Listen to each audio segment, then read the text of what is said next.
दूसरा टी20 मुकाबला था। पहला इसलिए क्योंकि पहला वाला वॉश आउट हो गया था। ऐसे में 2 मैच की सीरीज हो गई थी और टीम इंडिया हार गई है। 5 विकेट से साउथ अफ्रीका ने इस मुकाबले को जीत लिया है और अब उन्होंने इस 2 मैच की सीरीज को दावेदारी जीतने के लिए पेश कर दी है, पहला मैच जीतकर। कह रहे हैं जब आपके पास 2 मैच बचते हैं तो आपको पहला वाला जीतना इंपॉर्टेंट हो जाता है, तभी आप सीरीज के लिए जा सकते हैं। अब टीम इंडिया सीरीज जीतने के लिए नहीं खेलेगी बल्कि अपनी इज्जत बचाने के लिए और इस सीरीज को ड्रॉ करने के लिए खेलेगी। वरना आप 2-0 से, अगर आप अगला भी हारते हो तो 2-0 से हारोगे। लेकिन हाँ, अब आपके लिए मस्ट विन हो गया। दूसरी तरफ साउथ अफ्रीका के पास अब सिर्फ एक ही ऑप्शन है, वो सीरीज हार नहीं सकती। अब वो या तो सीरीज जीतेगी या ड्रॉ होगा। ऐसे में एक तो 5 विकेट से जीता, ऊपर से कई सारी चीजें हुई। अब अगर बिल्कुल शुरू से बात करूं तो टीम इंडिया पहले तो बैटिंग करने आती है तो ओपनर्स को जल्दी गवा देती है। जल्दी से मेरा मतलब है कि यशस्वी जायसवाल और शुभमन गिल दोनों बिना खाता खोले 0 पे आउट हो जाते हैं। एक को मैक को यानसन ले जाते हैं, दूसरे को लिजार्ड विलियम्स ले जाते हैं। अब उसके बाद क्या होता है, तिलक वर्मा आते हैं। तिलक वर्मा एक अच्छी पारी खेली, 20 गेंदों में 29 रन, एक छक्का 4 चौके उन्होंने जड़े।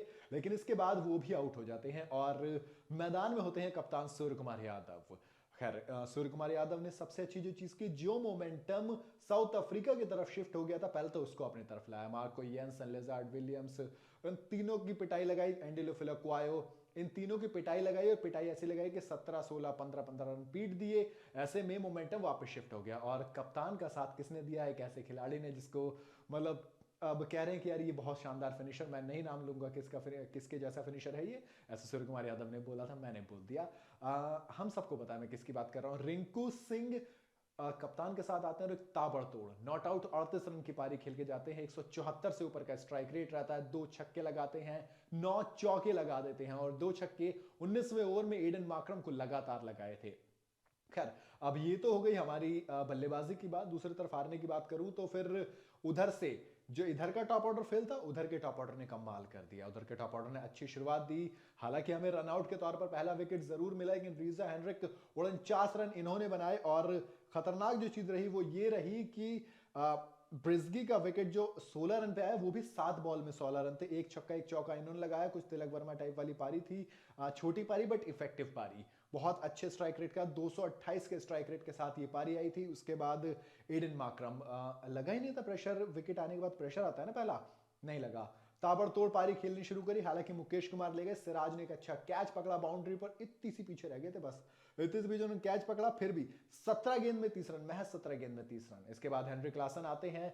पहली गेंद तो रोकते हैं, दूसरी गेंद तो छक्का लगा देते हैं। ऐसा लगा मानो खेल खत्म हो गया, भैया ये तो क्लासन नहीं मानने वाले, आज ही बहुत पिटाई करने वाले। हालांकि उनका विकेट गिर गया। सिराज की गेंद पर वो जैसे छक्का मारने गए, सीधा कैच थमा बैठे। जायसवाल ने एक बहुत ही शानदार कैच पकड़ा। इंडिया की तरफ से फील्डिंग वाकई में आज अच्छी हुई। रिंकू सिंह ने कवर्स पे, लॉन्ग ऑफ पे, लॉन्ग ऑन लॉन्ग ऑफ पे अच्छी फील्डिंग करी। कई सारे डाइव मार के, कट करके रन बचाए अपनी टीम के लिए। तो ओवरऑल इंडिया की फील्डिंग आपको आज अच्छी नजर आ रही, लेकिन किस्मत आज हमारे साथ नहीं थी। जैसे डेविड मिलर के विकेट के ऊपर से बॉल निकल जाती है, स्टब्स के विकेट के ऊपर से बॉल निकल जाती है। और मतलब कई बार किस्मत आपको पता लग जाता है कि नहीं यार, 22 में रन चले जाते हैं, 4 के 4 चले जाते हैं, बॉल ज्यादा स्विंग हो जाती है, तमाम तरह की चीजें होती हैं। हालांकि हाँ, आते हैं उसके बाद डेविड मिलर, किलर मिलर, छक्का ये भी जड़ देते हैं, लेकिन ये भी सस्ते में निपट जाते हैं। मुकेश कुमार इनको भी ले जाते हैं। मोहम्मद सिराज एक बार फिर से कैच पकड़ते हैं। मतलब सिराज और मुकेश को 2 विकेट मिले, तो कुल मिलाकर दोनों के दोनों उनके खाते में गए। सिराज के खाते में 1 विकेट गया, लेकिन कैच सिराज ने आज 2 पकड़े। इसके अलावा ट्रस्टन स्टब्स और एंडिले फिलक्वायो, इनको ऊपर भेजा गया। जडेजा दरअसल सामने थे, लेफ्ट आर्म के बॉलर हैं जडेजा, फिलक्वायो लेफ्ट हैंड के हैं, तो इसलिए इनको ऊपर भेजा गया। फिलक्वायो ने बता दिया भैया हमको ऊपर क्यों भेजा गया, कितना सही किया है हमको ऊपर भेज के, क्योंकि उन्होंने छक्के के साथ मैच फिनिश कर दिया। अब गेंदबाजी की बात करूं तो भैया पिटाई हुई है सारे गेंदबाजों की। जिस टॉप ऑर्डर, दूसरी तरफ मार्को यान्स और लिजार्ड विलियम्स ने ओपनिंग में विकेट दिलवाए थे, हमारे बॉलर्स ने रन दिए। आप सिराज की बात कीजिए, आप मुकेश कुमार की बात कीजिए, आप बात कीजिए कुलदीप यादव की, इवन रविंद्र जडेजा ने एक अच्छा ओवर निकाला था बट उनको हटा दिया गया। सूर्य कुमार यादव की कप्तानी में थोड़ी सी समझ में नहीं आई, क्योंकि पावर प्ले में 5 ओवर थे, क्योंकि बारिश की वजह से खेल 15 ओवर का हो गया था और टारगेट भी रिवाइज कर दिया गया था। ऐसे में 5 ओवर में 5 गेंदबाज, थोड़ी सी मेरी समझ से परे था। आपको ऐसा लगा जैसे आप डिफेंसिव अप्रोच पे चले गए, आपने स्लिप नजर नहीं आ रही है, आपकी पिटाई लगातार हो रही है। गेंदबाजों की बात करो, सिराज ने 9 की इकॉनमी से पिटाई खाई, यानी कि 3 ओवर में 27 रन देके 1 विकेट इन्होंने लिया। इसके बाद अर्शदीप सिंह की तो बहुत पिटाई, 2 ओवर में ही 31 रन ये दे गए। फिर रविंद्र जडेजा मैच फिनिश कर दिया। 2.5 में 28, वो लास्ट वाले ओवर में पिटाई हो गई और पिछले वाले में मतलब सेकंड वाले ओवर में भी 9 रन आ गए थे इनके में बिना सिंगल रेस्ट के लिए। एक चौका आ गया था, उसके बाद सिंगल सिंगल आराम से काम हो गया। फिर Mukesh Kumar 3 over 34 run, 2 wicket जरूर मिले लेकिन 34 रन ये भी खा गए। और उसके बाद Kuldeep Yadav 3 over 26 run 1 wicket.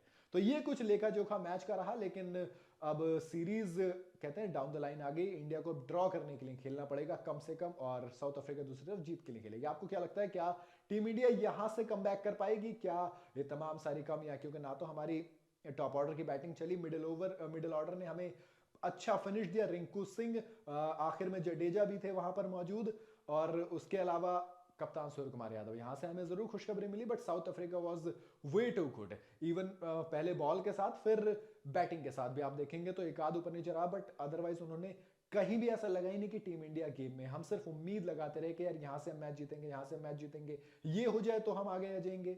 जब कमेंटेटर ऐसी बात कर रहा हो समझ जाओ यार कि अपनी गाड़ी निकल चुकी है, अपनी गाड़ी फिसल चुकी है। आप क्या लगता है कि टीम इंडिया कम कर पाएगी? मुझे अपनी राय कमेंट में जरूर बताइएगा।